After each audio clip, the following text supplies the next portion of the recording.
Hi, this is Julie Webb reading to you from Anne of Green Gables, Chapter 20, A Good Imagination Gone Wrong. Spring had come once more to Green Gables, the beautiful, capricious, reluctant Canadian spring, lingering along through April and May in a succession of sweet, fresh, chilly days, with pink sunsets and miracles of resurrection and growth. The maples in Lover's Lane were red-budded, and little curly ferns pushed up around the dryad's bubble. Away up in the barrens behind Mr. Silas Sloane's place, the mayflowers blossomed out, pink and white stars of sweetness under their brown leaves. All the schoolgirls and boys had one golden afternoon gathering them, coming home in the clear, echoing twilight, with arms and baskets full of flowery spoil. "I'm so sorry for people who live in lands where there are no mayflowers," said Anne. Diana said perhaps they have something better, but I couldn't be anything better than mayflowers, could there, Marilla?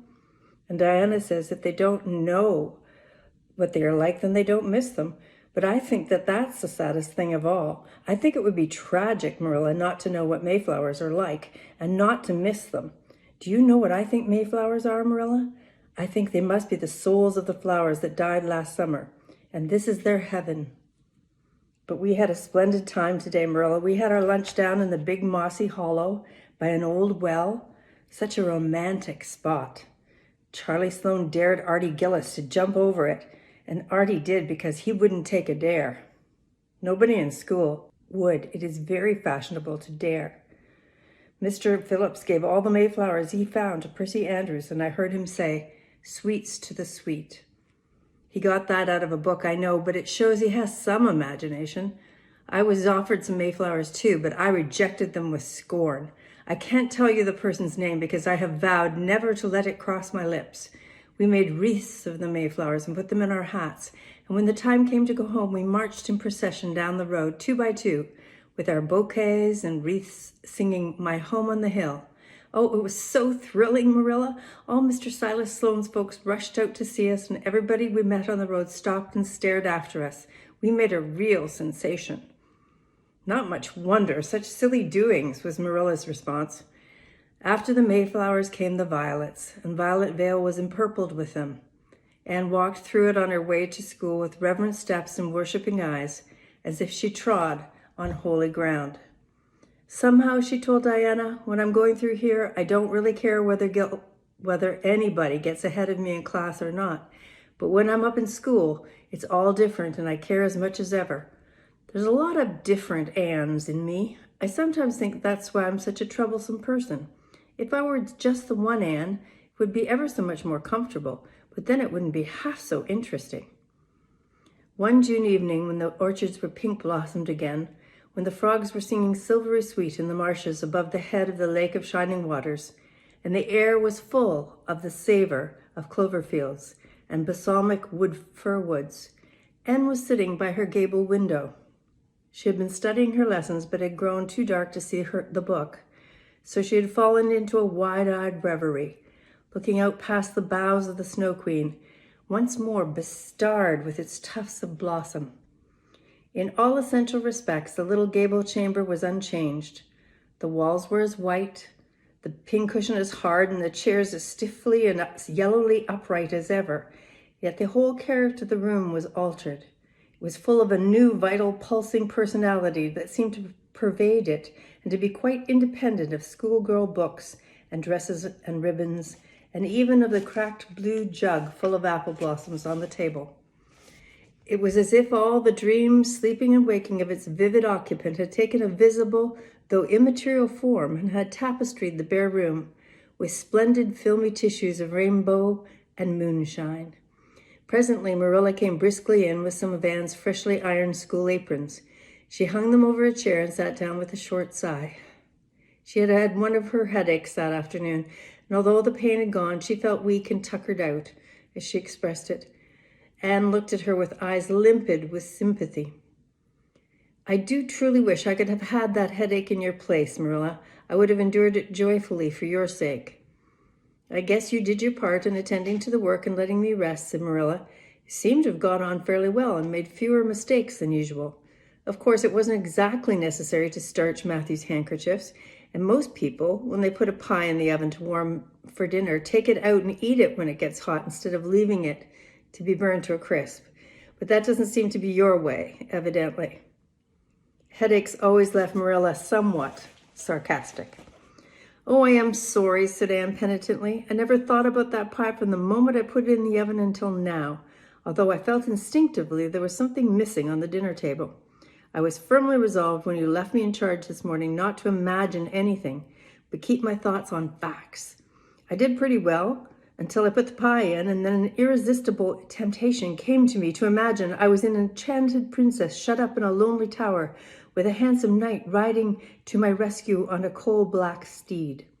So that is how I came to forget the pie.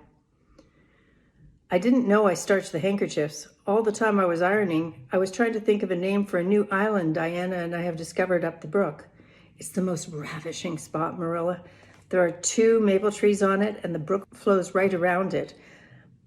At last it struck me that it would be splendid to call it Victoria Island because we found it on the Queen's birthday. Both Diana and I are very loyal. But I am very sorry about that pie and the handkerchiefs. I wanted to be extra good today because it's an anniversary." "Do you remember what happened this day last year, Marilla?" "No, I can't think of anything special." "Oh, Marilla, it was the day I came to Green Gables. I shall never forget it. It was the turning point in my life. Of course, it wouldn't seem so important to you. I've been here for a year and I've been so happy. Of course, I've had my troubles, but one can live down troubles. Are you sorry you kept me, Marilla?" "No, I can't say I'm sorry," said Marilla, sometimes wondered how she could have lived before Anne came to Green Gables. "No, not exactly sorry. If you've finished your lessons, Anne, I want you to run over and ask Mrs. Barry if she'll lend me Diana's apron pattern." "Oh, it's too dark," cried Anne. "Too dark? Why, it's only twilight, and goodness knows you've gone over often enough after dark." "I'll go over early in the morning," said Anne eagerly. "I'll get up at sunrise and go over, Marilla." "What has gotten into your head now, Anne Shirley? I want that pattern to cut out your new apron this evening. Go at once and be smart too." "I'll have to go around by the road then," said Anne, taking up her hat reluctantly. "Go by the road and waste a half hour? I'd like to catch you." "I can't go through the haunted wood, Marilla," said Anne desperately. Marilla stared. "The haunted wood? Are you crazy? What under the canopy is the haunted wood?" "The spruce wood over the brook," said Anne in a whisper. "Fiddlesticks! There's no such thing as a haunted wood anywhere. Who has been telling you such stuff?" "Nobody," confessed Anne. "Diana and I just imagined the wood was haunted, and all the places around here are so commonplace. We just got this up for our own amusement. We began it in April. A haunted wood is so very romantic, Marilla. We chose the spruce grove because it's so gloomy. Oh, we have imagined the most harrowing things. There's a white lady walks along the brook just about this time of night and wrings her hands and utters wailing cries. She appears when there is to be a death in the family. And the ghost of a little murdered child haunts the corner up by Idlewild. It creeps up behind you and lays its cold fingers on your hand. Oh, Marilla, gives me a shudder to think of it. And there's a headless man stalks up and down the path, and skeletons glower at you between the boughs. Oh, Marilla, I wouldn't go through the haunted wood after dark now for anything. I'd be sure that white things would reach out from behind the trees and grab me." "Did anyone hear anything of the like?" ejaculated Marilla, who had listened in dumb amazement. "Anne Shirley, do you mean to tell me you believe all that wicked nonsense of your own imagination?" "Well, not believe exactly," faltered Anne. "At least I don't believe it in the daylight. But after dark, Marilla, it's different. That's when ghosts walk." "There are no such thing as ghosts, Anne."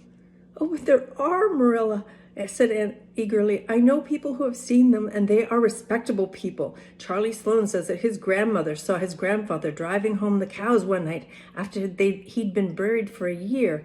And you know Charlie Sloane's grandmother wouldn't tell a story for anything. She's a very religious woman. And Mrs. Thomas, her father was pursued home one night by a lamb of fire with its head cut off, hanging by a strip of skin. He said he knew it was the spirit of his brother and that it was a warning he would die within 9 days. He didn't, but he died 2 years after, so you see it's really true.